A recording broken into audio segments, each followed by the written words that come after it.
Muy buenos días. Agradecer por la invitación a Sofi, por la regularidad de estos cursos que nos permite ir capacitándonos juntos. En esta oportunidad me ha tocado hablar sobre lo que es el TAVI, procedimiento paso a paso, que vamos a ir un poquito viendo las características de cada válvula y cuál es el proceso de cada uno de ellos. ¿Todas las válvulas transcatéter se implantan igual? Pues sí y no, en el sentido de que tienen ciertos pasos que son comunes para ambas válvulas, como las balón expandibles y las autoexpandibles, pero en la técnica, obviamente, de liberación es distinto. Estas son las válvulas, digamos, representativas en nuestro medio. En cuanto a lo que tenemos que tener en cuenta, en primer lugar, es la planificación.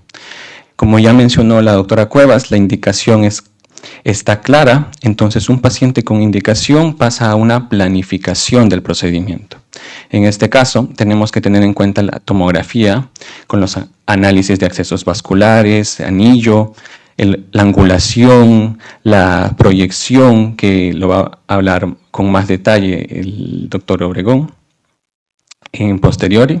Entonces, una vez que hemos definido todo esto, vamos a ver el tamaño de nuestra válvula en los casos de balón expandible de acuerdo al área valvular y en caso de este ejemplo de autoexpandible de la válvula Evolut por el perímetro del anillo.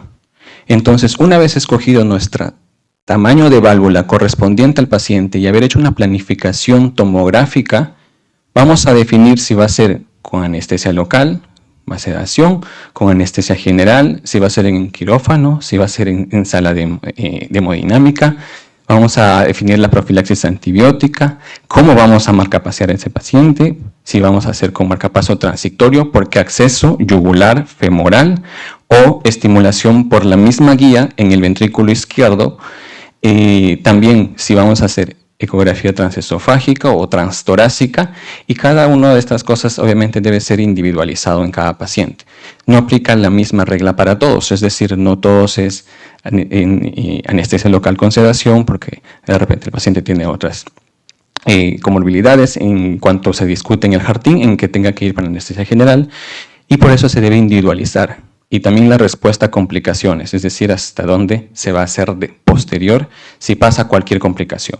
Una vez teniendo en cuenta todo esto, nos vamos a la fase del procedimiento, en lo cual tenemos todos estos puntos de preparar los accesos, el cruce de la válvula, la colocación de la guía, la valvuloplastia, si es necesaria. Si no es necesaria, directo a implante de la válvula percutánea, el despliegue del mismo y el cierre femoral percutáneo. Para preparar los accesos, generalmente, se va a tener en cuenta que pueden ser acceso femoral, contralateral, el acceso secundario. ¿Para qué? Para colocar el pigtail en la aorta ascendente, en el seno no coronariano. O también acceso radial, tanto derecha como radial izquierda. Y el acceso femoral derecha, de preferencia en lo posible, como la primera opción para que sea nuestro acceso principal. Teniendo en cuenta que estos accesos recomiendan hacerlo bajo guía fluoroscópica o ecográfica, en lo cual van a tener menor riesgo de complicaciones, en este caso, con la guía ecográfica que está visualizándose en la pantalla, en lo cual cuando tiene el acceso por la ecografía procede a canular tanto vena como arteria, en este caso para estimulación de marcapaso transitorio a través de la vena femoral. Luego, cuando tenemos nuestro acceso principal en el lado derecho, vamos a decidir si se va a utilizar dispositivo de cierre percutáneo, y de acuerdo al dispositivo de cierre percutáneo que tenemos al alcance, por ejemplo, ProGlide, se colocarán 1 o 2 de acuerdo a cada caso según sea necesario. Si se colocan 2, la recomendación es que estén en una orientación hacia las 2 y hacia las 10, como una técnica de precierre al inicio del procedimiento, y luego colocar el introductor 7-8 femoral de acuerdo a lo que se haya planificado. Estos son los introductores, el tamaño de la arteria femoral que solicita la casa comercial, el diámetro externo, y como vemos, autoexpandible podría no requerir necesariamente el introductor si es que no se va a predilatar. Se puede ir con el sistema de liberación directo. Y como vamos a ver, las balón expandible requieren el introductor correspondiente para colocarlo y luego a través de ello montar el sistema de liberación. Estos son los diámetros generalmente de la válvula autoexpandible, la válvula Evolut FX Plus y esta Evolut Pro, requeridos para este tipo de procedimientos, y por ejemplo, de balón expandible de acuerdo a los tamaños de la válvula, que por ejemplo un 14 French, pero que también se dilata hasta 18 French, de acuerdo a lo requiera el tamaño de la válvula correspondiente. Siempre se debe evaluar bajo guía fluoroscópica cuando ya estamos subiendo por nuestro acceso principal lo que es el introductor. ¿Por qué? Porque pueden haber complicaciones como perforación a nivel de la aorta, por lo cual siempre uno debe tener en cuenta visualizándolo. Ahora, esto de acá es generalmente a través de una guía, puede ser una guía AMPLATS, y en centros con mayor experiencia lo realizan después de cruzar la válvula con la misma guía que se va a realizar el implante valvular aórtico, ahorrándose un paso, haciéndolo más directo sin reemplazarlo. En este caso acá suben un AMPLATS hasta la aorta descendente, suben el introductor y luego recién van a pasar al siguiente paso, que va a ser cruzar la válvula. El pigtail que hemos mencionado, que está en el acceso secundario contralateral, cargado con un volumen de contraste, vamos a hacer un ortograma para visualizar cómo se comporta la válvula, por ejemplo en este caso que también tiene insuficiencia aórtica, y entonces de acuerdo a las proyecciones que se han evaluado en la tomografía, se procede a cruzar la válvula. ¿Con qué catéter se va a cruzar la válvula? Pues se puede utilizar catéter AL1, AL2, catéter multipropósito, catéter JR, catéter pigtail, y generalmente el más elegido es el catéter AL1. Y se puede ir escalando de acuerdo a la preferencia o también la dificultad y la dilatación que tenga la aorta, en este caso con el catéter AL1 posicionado, haciendo una ligera tracción, AL2, perdón, AL2 posicionado, haciendo una ligera tracción, y con una guía teflonada recta, que también puede ser una guía hidrofílica recta, se cruza la válvula aórtica. Una vez cruzada la válvula aórtica, lo que muchos hacen es pasar una guía, pasar el catéter AL1, reemplazarlo por una guía teflonada y luego reemplazarlo por el pigtail, y a través del pigtail la guía rígida que vamos a tener. Debemos tener en cuenta que esto puede tener complicaciones como arritmias ventriculares, disección coronaria, perforación cardíaca, embolización de fragmentos de calcio de la válvula, por lo cual se debe tener mucha pericia en el momento en que se realice este tipo de procedimientos. Como mencioné, en centros de experiencia, con la misma guía Safari, Confida o Landerquist, a través de la L2 lo terminan posicionando en una proyección oblicuo anterior derecha en la punta del ápex. Debemos tener en cuenta que nosotros debemos elegir nuestra guía de acuerdo a lo que busquemos en cuanto al soporte, de acuerdo a la tortuosidad, de acuerdo a la angulación, a la horizontalización de la válvula que vamos a tratar. En este caso vamos a ver que mientras más se inclina para la derecha, por ejemplo en la Landerquist es más rígida, una Confida un poco más intermedia, una Safari un poco menos que la Confida, y también debemos tener en cuenta el asa que tenga de la curvatura de la punta de la guía, porque en estenosis aórticas vamos a ver que el ventrículo está hipertrofiado, por lo cual una curva extra small se va a acomodar más fácilmente dentro del ventrículo sin necesidad de causar daño, que es lo que queremos evitar. Una vez que ya se ha cruzado y se ha posicionado la guía en la punta del ventrículo, vamos a tener la cuestión de predilatar o no. La predilatación se recomienda cuando hay calcificación, nódulos de calcio que son mayor de 5 milímetros, un área valvular menor de 4, hay calcificación distribuida de forma irregular. Entonces, en esos casos, cuando también está en el tracto de salida, posibilidad de cierre del ostium coronario, se procede a dilatación con múltiples distintos de opciones de balones de acuerdo a lo que requiera. Y vamos a ver que cada tamaño de balón correspondiente, de acuerdo al diámetro generalmente mínimo del anillo, va a corresponder a un introductor respectivo. Por lo cual, habíamos mencionado que el introductor iba a ser más necesario si vamos a predilatar en el caso de las autoexpandibles, que vimos que también a través de su sistema de liberación podrían no requerir el introductor en ciertos casos. ¿Cuáles van a ser las ventajas y desventajas de predilatar o postdilatar en una TAVI? Pues la expansión de la prótesis, reducir los leaks, reducir la necesidad de postdilatar, pero obviamente esto va a llevar a inestabilidad hemodinámica porque hay que marcar facial. Va a llevar a un mayor tiempo, puede llevar a desórdenes de conducción, es decir, se puede bloquear en la valvuloplastia que realicemos, pero la postdilatación también va a conllevar a reducir los leaks paravalvulares, optimizar la expansión de los frames, pero puede también embolizar la válvula, causar desórdenes de conducción que de repente no habían aparecido hasta ese momento, stroke o ruptura de anillo, por lo cual debe ser muy precavidos a la parte de predilatar o postdilatar de acuerdo a lo que requiere el paciente. Por ejemplo, esto es un balón de 22 milímetros de diámetro con 45 de longitud, en el cual se está haciendo la predilatación, pero que se tiene que estimular con pacing. Entonces, generalmente entre 160 y 200 a 180, predilatando a nivel de la válvula por la calcificación que presentaba la válvula y el área crítica. Y entonces esto se carga generalmente con un contraste al 15 al 20% de todo lo que se va a insuflar en el balón, por lo cual debe ser menos viscoso. ¿Para qué?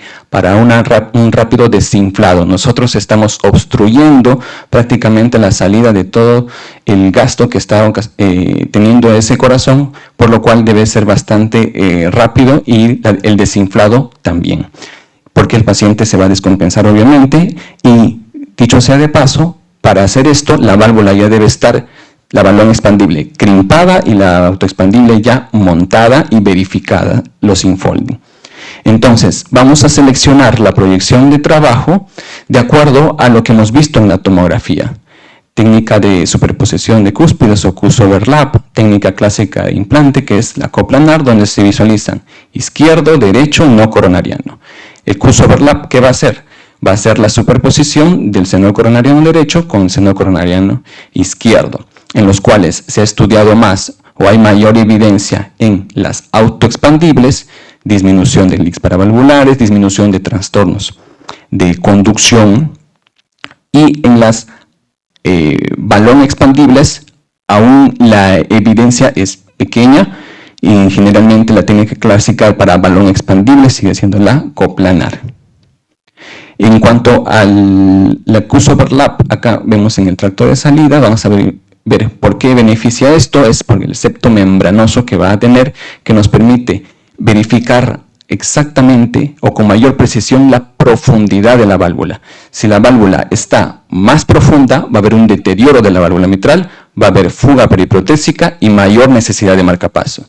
Si la válvula está demasiado alta, va a haber embolización de la válvula, obstrucción coronaria, fuga paravalvular, por lo cual ninguna de los dos extremos es recomendable. Por ello es que estas técnicas de CUS-overlap son necesarias más que todo en las autoexpandibles. Por ejemplo, en la válvula Evolut nos recomienda que a través de su sistema de liberación siempre esté apuntando a las 3 de la tarde. Es decir, imaginemos un reloj 12, 3, 6, 9. A las 3 de la tarde, eso va a conllevar a que tenga un alineamiento comisural y, por ejemplo, la última generación va a tener que en CUS-overlap uno de los puntos radiopacos en el lado derecho de nosotros y 2 puntos radiopacos en el lado izquierdo de nosotros. En CUS-overlap, con sus marcas que se tenga y que se comienza a liberar a nivel del tail que está en el seno no coronariano. Y luego vamos a ver acá que la válvula, las autoexpandibles, dicho sean de paso, no conllevan el flex que sí tienen las balón expandibles, pero que su navegación a través del arco suele ser bastante buena. Acá vemos los puntos radiopacos, uno aislado en el lado derecho sin nuestra perspectiva, y 2 puntos radiopacos en el lado izquierdo, a nivel del pigtail que está en el seno no coronariano, y en lo cual nos da mayor precisión en cuanto a la profundidad que la que estamos. Esta válvula se puede liberar hasta el 80% y se puede recapturar si nosotros no estamos satisfechos con la profundidad o cómo se está desplegando la válvula.